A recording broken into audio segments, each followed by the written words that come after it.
안녕하세요. 리스펙 성형외과 김기용 원장입니다. 제가 이제 상담을 하다 보면 찾아오시는 분들의 고민이 비슷해 보이면서도 제각각 다르고 같은 모습을 놓고도 때로는 고민의 깊이가 좀 다르다는 점을 많이 느끼고 있습니다. 오늘은 저희 병원을 방문해 주셨던 한 분의 상담 사례를 가지고 제가 어떤 생각을 했는지, 그리고 어떻게 저희가 수술을 진행하고 또 말씀을 나눴는지, 이런 부분에 대해서 한번 이야기해 보고자 합니다.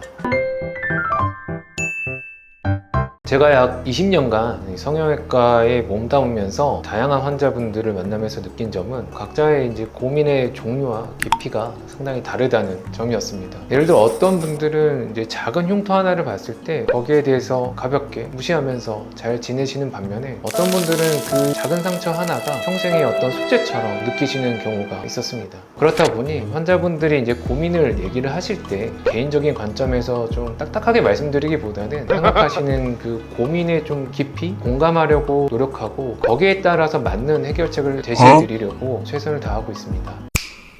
오늘 소개해드릴 환자분의 사례에서 좀 특이했던 점은 다른 성형수술은 받아본 적이 없었고 이마축소 수술이 제일 처음 받아보는 성형수술이었다는 점입니다. 아무래도 눈 수술이나 코 수술 같은 경우가 좀 더 흔하기 때문에 이마축소 수술을 가장 먼저 선택하시는 경우는 드물거든요. 그런 만큼 뭔가 이마에 대한 고민이 상당히 좀 깊었을 거라는 점을 좀 생각해 볼 수 있었고, 아마도 어떤 사연이 있지 않을까 짐작하면서 상담에 들어갔습니다. 제가 이제 환자분의 고민을 아주 자세하게 지금 말씀드리기는 좀 어렵겠지만, 고민 해결을 하기 위해서 이마의 축소량을 좀 충분히 원하셨고, 모든 분들이 그러하듯이 아주 예쁜, 우리가 생각하는 어떤 연예인분들의 이마의 모습, 이런 것들을 원하셨습니다. 이마 축소량은 얼마나 될지, 흉터는 어떻게 될지, 이런 부분들에 대해서 가급적 좀 세세하게 말씀드리면서 상담을 이어나갔던 기억입니다. 그리고 이마 축소에서 가장 중요한 점은 사실 흉터에 대한 걱정이죠. 우리가 자유롭게 헤어스타일을 좀 할 수 있기 위해서 이마 축소 수술을 진행하는데 흉터가 크게 나오면 사실 의미가 없잖아요. 저희가 이제 수술을 할 때 그런 부분들을 어떻게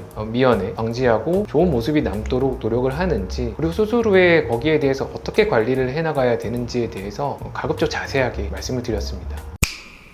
환자분 수술 전후 사진입니다. 사전에 미리 동의를 받은 상태이고요. 한 달 차에 찍었던 사진이 되겠습니다. 수술 전에 비해서 각 피부의 탄력이 허용하는 한에서 최대한 줄이는 걸 원하셨기 때문에 사이즈는 한 2cm 정도 줄였을 때의 결과가 되겠고요. 얼굴 비율에 맞춰서 수술 후의 모습이 좀 조화를 이루도록 목표를 했던 그런 수술이 되겠습니다. 그래서 수술 후 모습에서의 변화량, 그리고 또 하나 중요했던 건 수술 후의 모습에 있어서 헤어라인의 형태가 되겠죠. 좀 라운드한 형태로 좋은 모습을 이루어야 됐기 때문에 각각의 위치, 이마의 중앙부, 측면부에 따른 축소량의 형태에 대해서도 조율을 해가면서 수술을 했던 사례가 되겠습니다.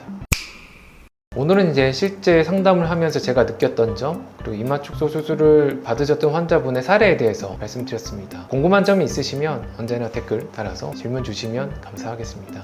이상 리스펙 성형외과 김기용 원장이었습니다. 감사합니다.